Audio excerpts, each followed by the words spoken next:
1 month and 7 days, si Aiden. Please watch Daddy's Vlog. Pumunta na sa beach si Aya at ako. Yan. First time in beach.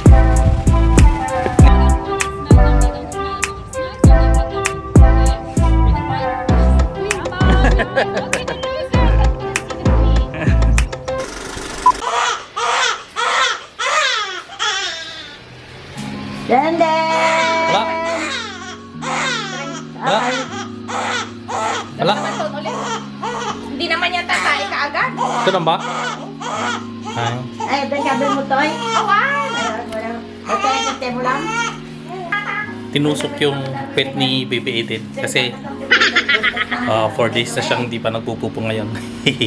Kasi ganun yung ginagawa namin kay Aya dati na matagal siyang hindi nagpupo, so kailangan mo siyang sundutin. Susundutin mo siya sa pet para makapagpupo. Hi, good morning! And bibidyo ko si Aiden ngayon kasi naliligo siya. Si Aya. Say good morning, Aya. No, good morning, guys. Yeah, let's go. Let's see what they are doing. Come on, come on. Come on, come on, come on. Yay, Aiden is taking a bath. Biamos.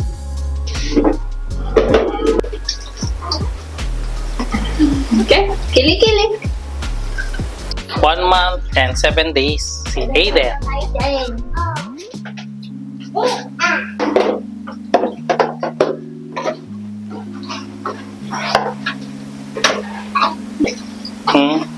Good 1 month, 7 days. So 1 month, 7 days. Marinig niyo yung utot na yun. Yalan, sa likod na. Giniginaw ka na. Giniginaw ka na, princess. So, giniginaw ka na.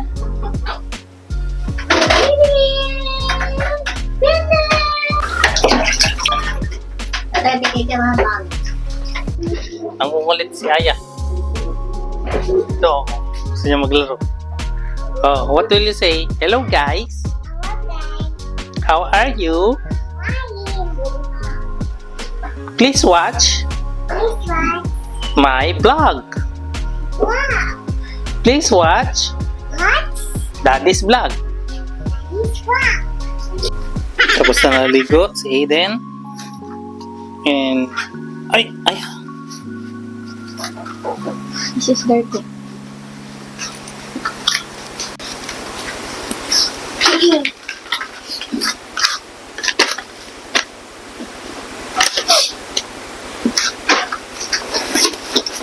No. Hello, good morning. Kami ay pupunta ng Kite Beach. Unang paaraw ni Baby Aiden ngayon. So, yun. Almost 6 o'clock in the morning. Actually, ang plano namin is 5 o'clock pero medyo na-delay kami. And nasa loob na sila ng sasakyan.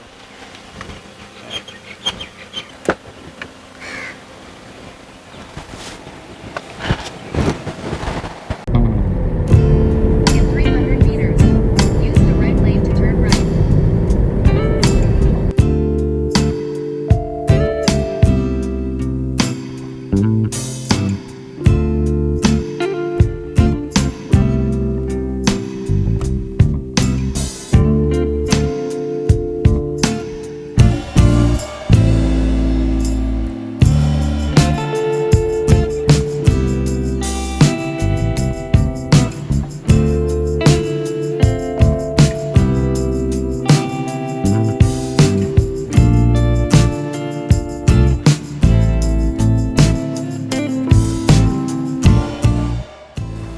Dito na kami sa may Kite Beach and ang dami ng tao.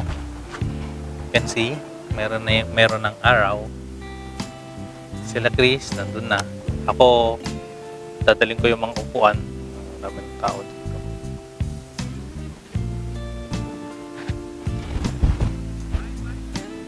Dala ko yung mga upuan. And sila nandun na. Ang layo ng lakaran ng papuntang beach. Dun sa parking. Pero okay lang. Maganda naman, aliwalas. Si Aya, andun na. Oh. Naku, blow what up. Sabi ka na nga ba yan? Aya.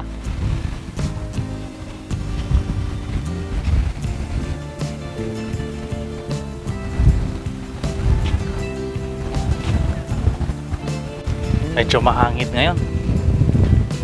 Medyo may sunstorm, I think. Kaya mahangin. Pero hindi na siya ganun kainit. So it's okay. Si Aya, andito na sa harap ko. Yan.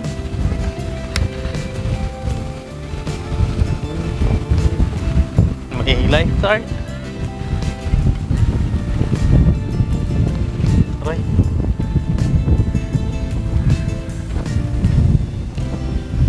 Ayan, naka-prepare na kami. Nakukulang kami dito. Tatlo kami ni Aya, Chris. Tsaka si Aiden, siyempre. Si Mamang naglalakad na. Ayan. So, ayan, si Aya.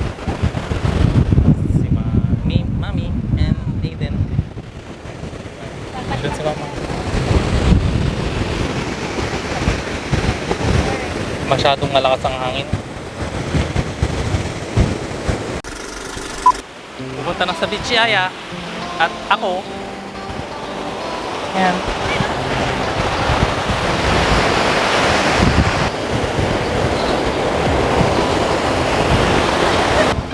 Oh. We just stand here. Can we stand here? Huh? Only here? What? Oh.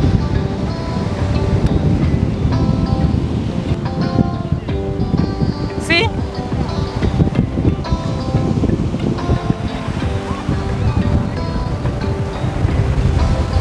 Basa na yung inupan mo. Maliligo na ako. Kala ko hindi ako maliligo. Actually, hindi maliligo pero magtatampisaw lang kasi malakas ang alon. You can see the wave. It's too high.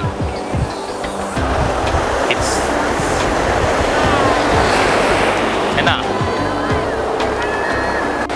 Si Aya ito, ina-adapt niya pa.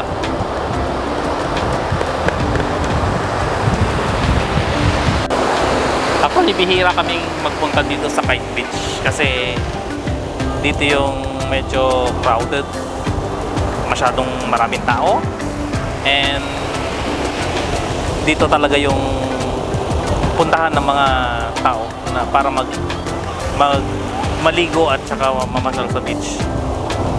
And yun, tsaka may parking din kaya bihira kami pumunta dito. Pero kita dito yung blur siya ng araw din. Ayan.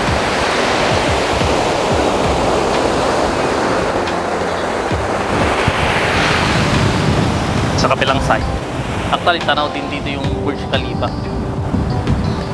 Si Mamang o si Aiden, ayun, parang di naman nagpapaaraw.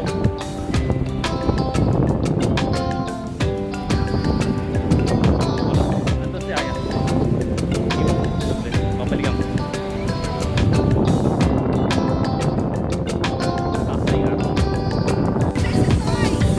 Di ba lang si Aiden? Hello Aiden, Say thank you. Thank you. Papaaraw si Aiden. First time in beach.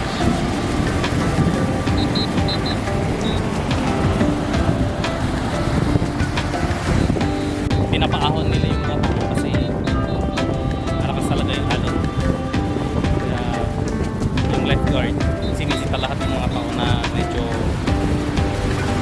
wag punta sa may maalon ay malalim na lugar. Actually wala, konti na lang. Konti na lang yung mga nandun kasi malakas talaga yung alon.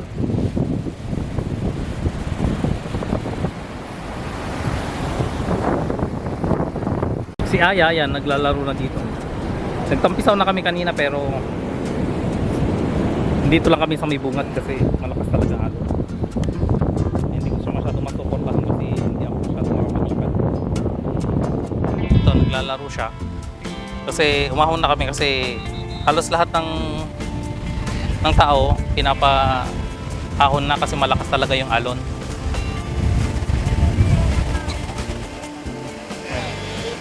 Ang lakas, pinapa-ahon silang lahat. Hindi delikado eh. Kaya yun, umahon na rin kami. Nagtampisaw na rin kami kanina ni Aya. Pero hindi ko kasi masyadong kayang tumayo. Kasi inaatake na naman ako ng gout. Maraming ibon. Ayan. Kalapati.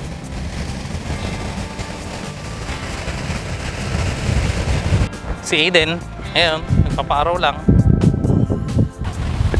First time in beach ni Aiden.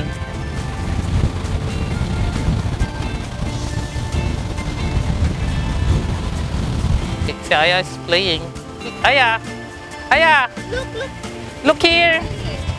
What's that? It's a bird! See, look at the bird! Yan o, naglagay na sila ng sign na no swimming. Kasi malakas talaga yung alon eh.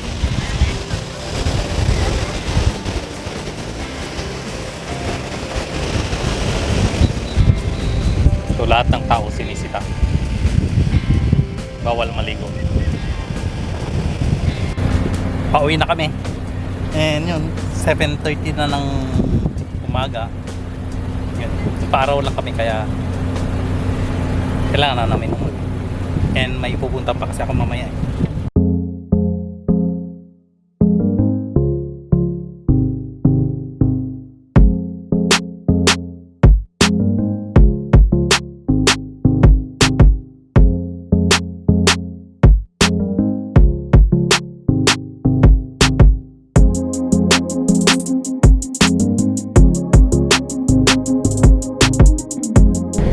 You arrived at your destination.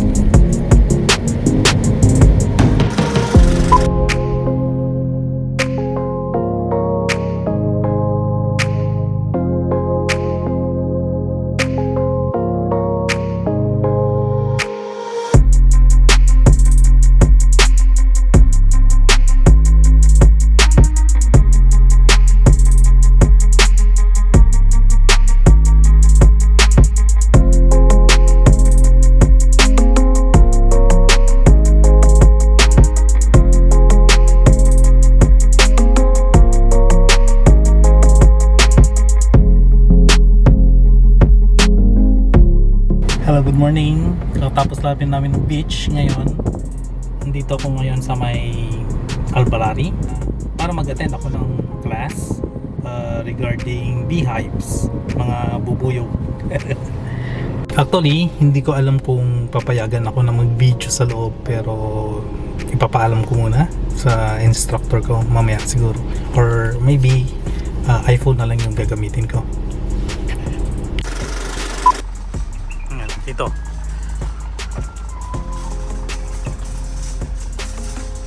Safe na yata ako.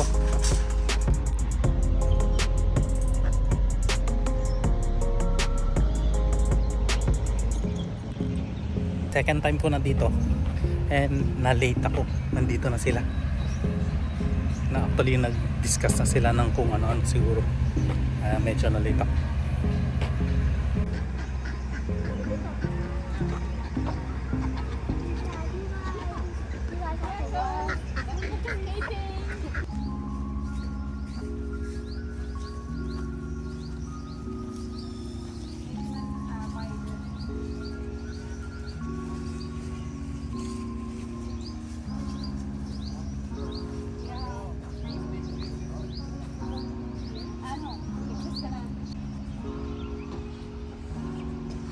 Ito yung classroom.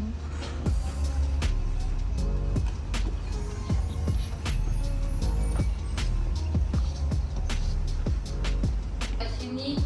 Yeah, I forgot it here.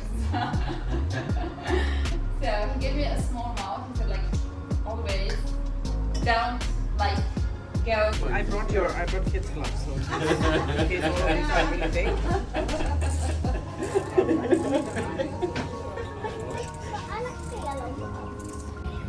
Ayan, bisut na ako. The high school.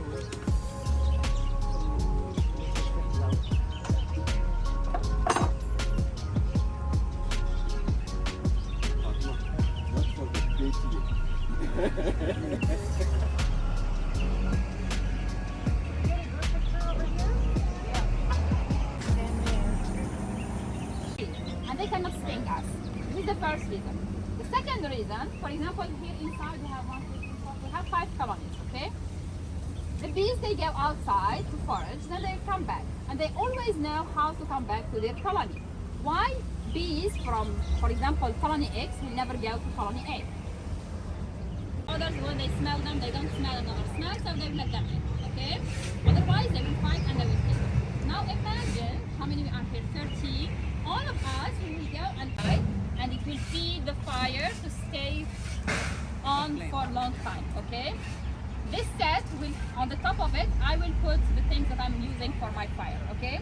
So if I don't have this set here, and I will put directly the things in the bottom, when I push the air, The remaining of they will block the entrance. They will block the entrance. So if you lose this, your smoker is useless. And usually, like as beginners, we lose it. I lost a lot of them because when I try to clean it, I just throw it. So make sure to not lose it, okay?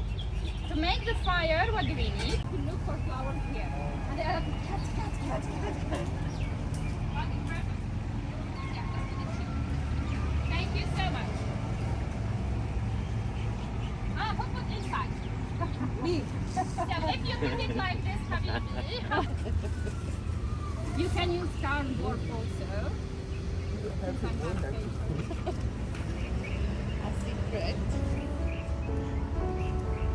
And usually when we make the fire or we prepare the smoker, we don't put gloves, otherwise we will burn them.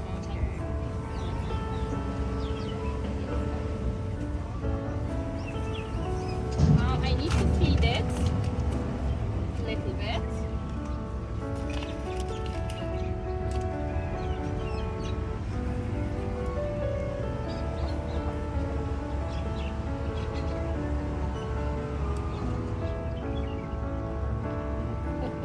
It will get your eyes and it will burn.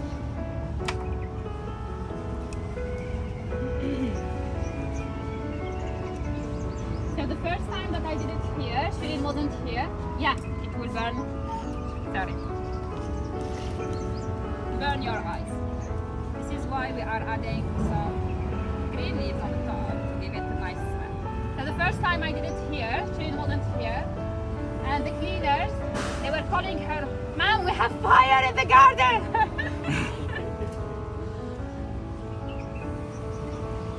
I think. Okay. So this colony, when we talk about the strength of the colony, this colony is strong. Why? Because we have 1, 2, 3, 4, 5, 6, 7 frames, okay? From 7 frames, I can see like the bees, they are filling all the gaps. It is 7 out of 7. Okay? They are occupying all the space. So now how I start doing my inspection, I always start by the frame from the edge. So the bees, they are so smart. Always the frame from the edge, they put honey, nectar and pollen inside of them. Then when we go in the middle, we will find the babies, the larvae that we will talk about. There's no handles. Yeah, so we have different hive too. There is another one that you just put and get out of it, but I don't recommend it because sometimes when you are doing this, you can kill the queen while you are doing it. Just one second. It's marked. It's capped. Okay, so here on the top, give everyone a chance to see. So here on the top, you see here on the top,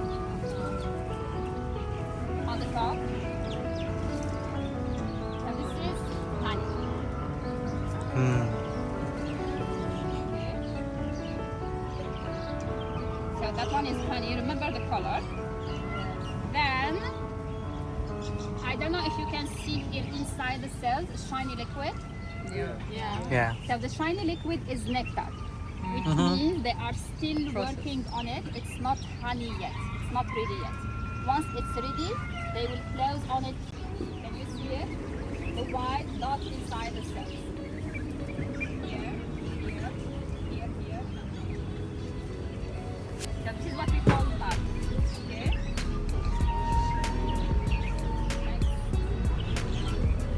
No, the white. Ah, the white.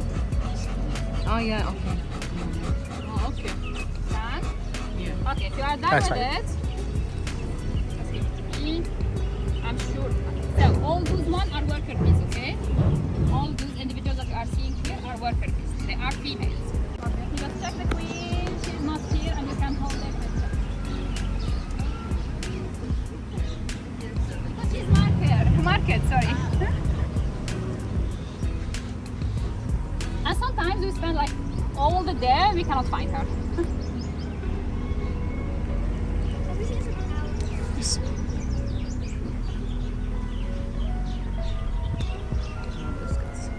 Yes, small biscuits. Remember we said that they put their babies in There's the a middle? lot here.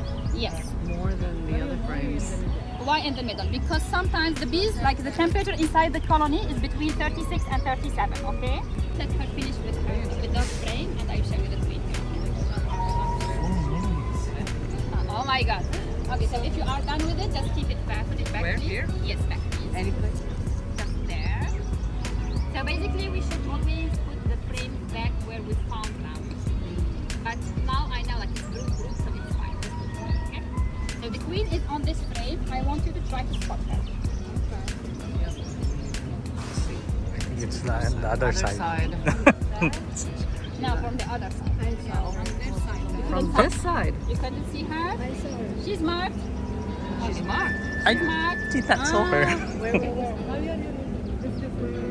Yeah, she has The green dot on her back. Okay? Still don't see The it. green dot on her back. Oh, Ah, yes, yeah, yes, yeah. yes. Okay, got it. Green dot, you saw it? And it's bigger. Yeah. Come on, guys. Only the losers that couldn't see the queen. You saw her? She's big. There's a green dot on it. I can show you? Yeah. Okay, here. It's back.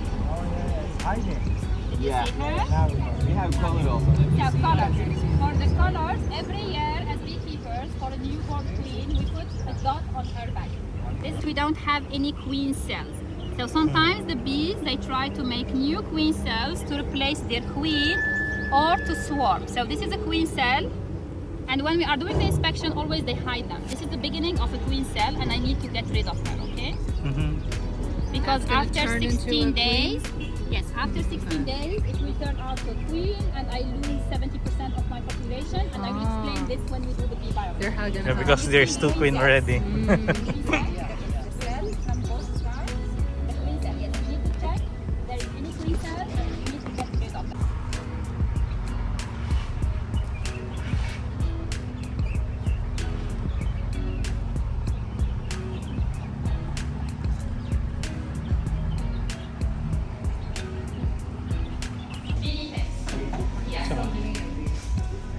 Parang ito lang yung na pupulot sa bakuran namin sa Pilipinas.